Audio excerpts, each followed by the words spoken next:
चलिए अब हम बात करते हैं डायोड का रिवर्स बायस में। तो रिवर्स बायस में इसका अरेंजमेंट देखते हैं। सपोज ये डायोड है, जंक्शन, ये पी साइड, ये एन साइड। तो इसमें हम क्या करते हैं, एन साइड को पॉजिटिव टर्मिनल से और पी साइड को नेगेटिव टर्मिनल से जोड़ते हैं। तो अब ये अरेंजमेंट जो है रिवर्स बायस में बोला जाएगा। जब डायोड रिवर्स बायस में होता है तो इसका डिप्लीशन रीजन और ही वाइडन हो जाता है। जो पोटेंशियल बैरियर होता है वो और उसकी हाइट इंक्रीज हो जाती है। सपोज आप पहले V0 था पोटेंशियल बैरियर, अब हम क्या करते हैं और ही वोल्टेज अप्लाई करके इसकी और बढ़ा देते हैं, तो पोटेंशियल बैरियर की हाइट जो है इंक्रीज हो जाती है। क्यों इसका डिप्लीशन रीजन और वाइडन हो जाता है? तो होता क्या है कि सपोज ये PN जंक्शन हम बना रहे हैं और इसको हम N को पॉजिटिव से अगर जोड़ रहे हैं, तो पहले ये डिप्लीशन रीजन सपोज था। अगर ये N जो है पॉजिटिव टर्मिनल से जुड़ा है तो इलेक्ट्रॉन का फ्लो इस डायरेक्शन में होगा, तो इलेक्ट्रॉन को और ये पुल करेगा यहाँ से, और यहाँ से होल को ये इधर पुल करेगा। तो ये जो डिप्लीशन रीजन है और ही वाइडन हो जाएगा यहाँ पर, और ही चार्ज और ही ऐसा रीजन बन जाएगा जहाँ पर फ्री चार्ज नहीं रहेंगे, और ये जो डिप्लीशन रीजन है ये वाइडन हो गया। लेकिन रिवर्स बायस में भी थोड़ा सा करंट फ्लो होगा जो कि ड्रिफ्ट करंट होगा। इलेक्ट्रॉन यहाँ से इस तरफ जाएंगे। पी साइड में इलेक्ट्रॉन जो है माइनॉरिटी कैरियर होते हैं और एन साइड में होल्स माइनॉरिटी कैरियर में होते हैं। बैटरी के पोलैरिटी के नाते पी साइड से इलेक्ट्रॉन को इधर मूव करना है और एन से होल को इस साइड मूव करना है, जो कि एन साइड में होल बहुत ही कम है और इनको मूव करना है पी साइड की तरफ। और इसी तरह से पी साइड में इलेक्ट्रॉन जो माइनॉरिटी कैरियर हैं जो भी बचे हैं उनको एन साइड की तरफ मूव करना है। तो हम जो भी थोड़ा बहुत अगर हम वोल्टेज अप्लाई करते हैं उसकी वजह से ये इधर शिफ्ट हो जाते हैं,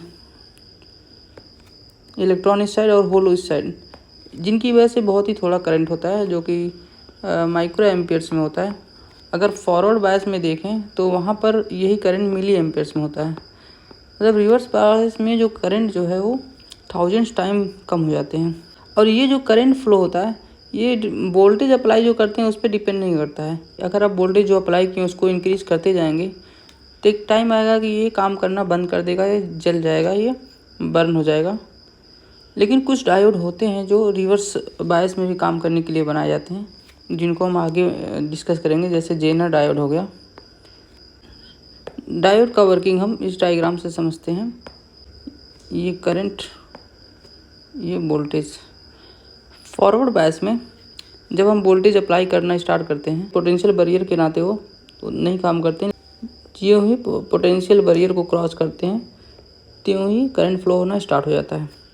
जैसे सिलिकॉन के केस में ये 0.7 वोल्टेज होता है, कि इसे नी वोल्टेज भी बोलते हैं। अगर रिवर्स बायस की बात करें तो हम वोल्टेज अप्लाई करेंगे तो एक बहुत ही माइन्यूट माइक्रो एम्पियर्स में करंट फ्लो होगा। सपोज 100 वोल्ट या 80 वोल्ट तक आप गए। उसके बाद एक टाइम आता है जो सडन करंट फ्लो बहुत ही तेज़ी से इंक्रीज हो जाता है। ये सारे डायोड में नहीं होता, जो डायोड रिवर्स बायस में काम करने के लिए बने होते हैं उनके लिए ऐसा होता है। जैसे हमने बोला था जेनर डायोड, वो यहाँ इस रीजन में काम करेगा। नॉर्मल डायोड रहेगा तो ये नहीं काम करेगा, और अगर वोल्टेज अप्लाई करते जाएंगे एक समय आएगा वो डिस्ट्रॉय हो जाएगा। जिस वोल्टेज पे ये रिवर्स बायस में ये डायोड काम करना स्टार्ट करता है उसको बोलते हैं ब्रेक डाउन वोल्टेज। ये जो करंट होता है रिवर्स बायस में ये माइक्रो एम्प्स में होता है, और जो कि ये जो करंट होता है ये मिली एम्प्स में होता है, और ये जो करंट होता है रिवर्स बायस में ये माइक्रो एम्प्स में होता है। रिवर्स बायस में जो डायोड होता है वो जिस वोल्टेज पे डिज़ाइन हुआ रहता है उसी पे काम करना स्टार्ट करेगा। सपोज आपने 80 वोल्टेज पे डिज़ाइन किया तो 80 वोल्टेज आने के बाद वो ब्रेकडाउन वोल्टेज उसका 80 वोल्ट रहेगा। उसके बाद वो ज्यों ही उससे ज़्यादा आप वोल्टेज अप्लाई करेंगे तुरंत उसमें हैवी करंट फ्लो होना स्टार्ट हो जाएगा।